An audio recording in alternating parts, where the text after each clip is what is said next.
Dionysus, known as Bacchus to the Romans, is a significant figure in ancient Greek mythology and religion. As the god of wine, fertility, revelry, theater, and ecstasy, Dionysus embodies the dual nature of joy and chaos, offering both life-affirming pleasures and the potential for destructive excess. He is a complex deity whose influence extends across a wide array of human experiences and emotions.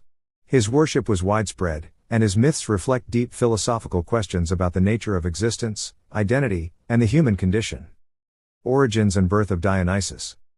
Dionysus is often depicted as the son of Zeus, the king of the gods, and a mortal woman named Semele, though his origins vary in some accounts. In the most well-known version of the myth, Zeus fell in love with Semele, the daughter of Cadmus, the king of Thebes.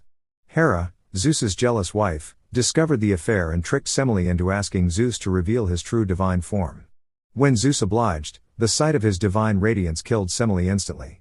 However, Zeus managed to save the unborn Dionysus by sewing the child into his thigh, allowing him to gestate until birth. This unusual birth contributed to Dionysus being considered a twice-born god, setting him apart from other deities and marking him as one who straddles the boundaries between life and death, mortal and immortal.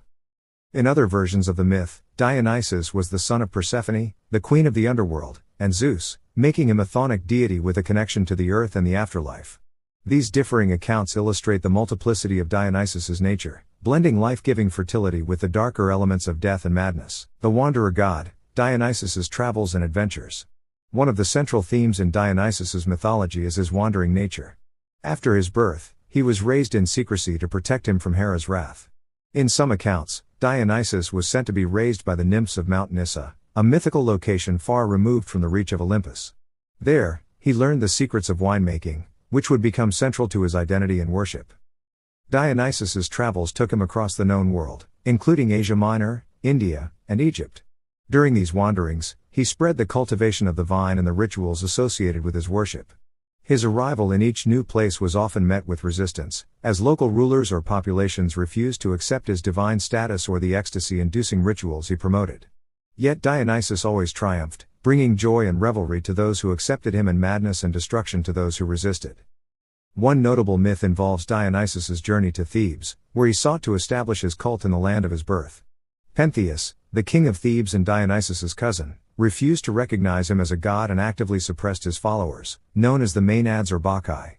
In response, Dionysus drove the women of Thebes, including Pentheus's own mother, into a frenzied state, leading them to tear Pentheus apart in their madness. This myth, famously dramatized in Euripides's tragedy The Bacchae, highlights the consequences of rejecting Dionysus and the uncontrollable forces he represents. Symbols and attributes of Dionysus. Dionysus is often depicted holding a thyrsus, a staff wrapped in ivy and topped with a pine cone, symbolizing fertility and prosperity. The thyrsus can also be a weapon, reflecting the dual nature of Dionysus's power. He offers both pleasure and punishment.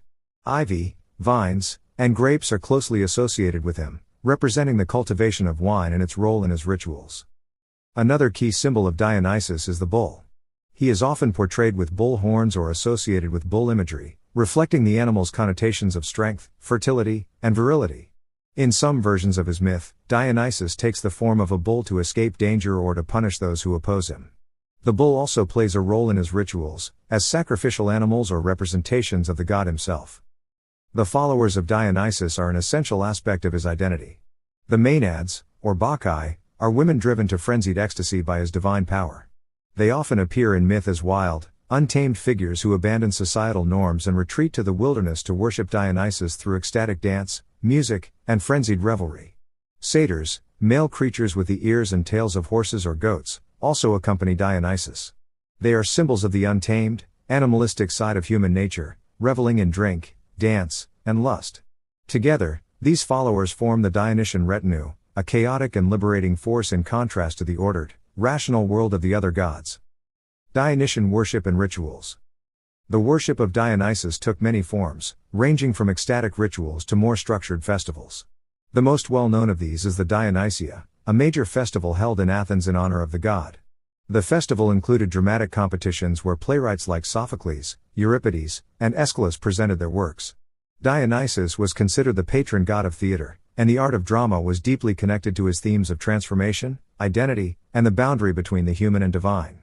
The experience of watching a tragedy or comedy was seen as a way of participating in the Dionysian experience, confronting the dualities of pleasure and pain, order and chaos. Another important aspect of Dionysian worship was the mystery cults, secretive religious groups that promised their initiates a deeper connection to the divine and the possibility of personal salvation. The Dionysian mysteries were centered on themes of death and rebirth, likely tied to the god's association with the vine, which dies each winter and is reborn in the spring. Through ritual, dance, and the consumption of wine, initiates sought to achieve a state of ecstatic communion with Dionysus, transcending ordinary human limitations. The rituals of Dionysus often took place in nature, far from the confines of civilization. This setting allowed his followers to break free from the constraints of societal norms and experience the raw, primal forces that Dionysus represented.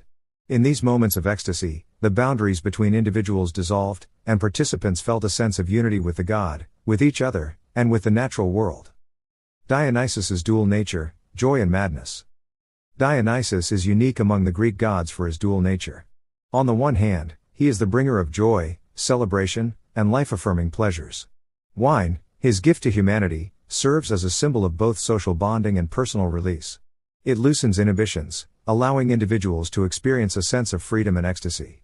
In this sense, Dionysus represents the positive, liberating aspects of life, the joy of living, the embrace of sensual pleasure, and the connection to the natural world. On the other hand, Dionysus is also the god of madness, chaos, and destruction.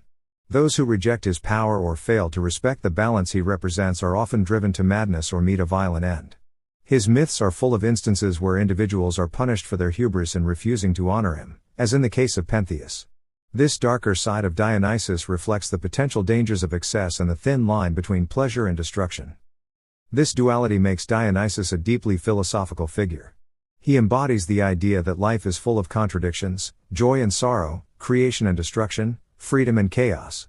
In worshipping Dionysus, the Greeks acknowledged the complexity of the human experience and the importance of embracing all aspects of life, even those that are frightening or uncontrollable. Dionysus in modern interpretations. Dionysus continues to be a figure of fascination in modern times, particularly in the fields of literature, philosophy, and psychology. Nietzsche, in his work The Birth of Tragedy, famously contrasted the Apollonian and Dionysian elements of human existence. The Apollonian represents order, reason, and harmony, while the Dionysian represents chaos, emotion, and the primal forces of nature. Nietzsche argued that both forces are essential to the creation of art and to the human experience. Dionysus's influence can also be seen in the arts, from literature and theater to music and dance. His themes of transformation, ecstasy, and the breakdown of boundaries continue to resonate with artists and thinkers who explore the complexities of identity, creativity, and the human condition.